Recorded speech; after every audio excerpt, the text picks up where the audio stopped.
Ey мамлекеттин башчылары, көсөмдөр. Ой мына кандай үчөтчүк болду.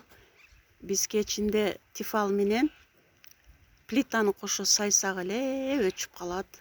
Анан зарядник менен тифалды кошо сайсак деле өчүп калат.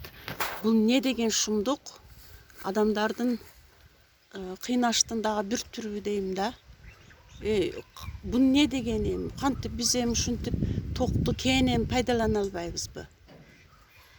Эмне кылыш керек? Ошондо отун жагып, тезек жагып жашашыбыз керекпи, Эми кичине адамдарга деле жеңилдик кылсаңар болбойбу?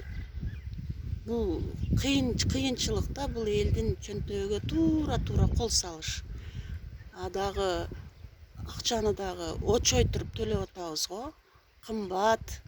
Анын үстүнө ушинтип өчүп калып атат. Эки нерсени чогуу сайсаң эле өчүп калып атат. Көмүр алайын десең, көмүр дагы кымбат болсо, эмне кылыш керек? Бул эмне деген үчөтчүк? Адамдарды кенен токту пайдалана албай турган үчөтчүккө окшойт да. Бул атайын умный үчөтчүк экен. Ананчы дагы жакшы, бизде суу кеңири, суудун башыдабыз. Бизден ток өзү чыгат. Кантип анан ушу эл өзү кенен токту пайдалана албайбыз? Эми кичине элди дагы ойлоп, элге кичине мындай шарт түзүп бербейсиңерби? Токту арзандатып койбойсуңарбы? Бензин эми асманга чыгып кетти, продукт асманга чыгып кетти. Эми токту кичине кышында тоңуп калбайлы.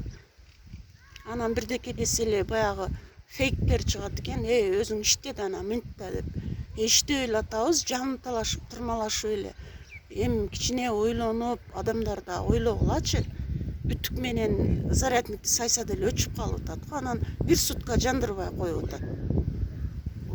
Кандай умный үчөтчүк ойлоп чыккансыңар, элдин канын соро турган.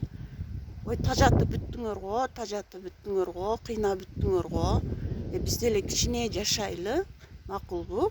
Жашайлы, ой, көсөмдөр, биздин мамлекеттин башчылары, тим эле элди ойлогон башчылар. Ой, кичине элдерге жеңилдик кылгылачы, Кудай жалгагырлар. Өзүңөр деле кийин элдин канын соргонуңар үчүн, адамдарга кыйынчылык жаратканыңар үчүн Кудайдын алдында деле жооп бересиңер го. Жандай эмеспи? Кичине Кудайды ойлосоңор, адамдарга жакшылык кылгылачы. Туурабы же туура эмеспи? Же дагы мени тытмалап атасыңарбы? Ушундай болуп атат. Токтон кенен пайдалана албай атабыз. Кыйналып кеттик.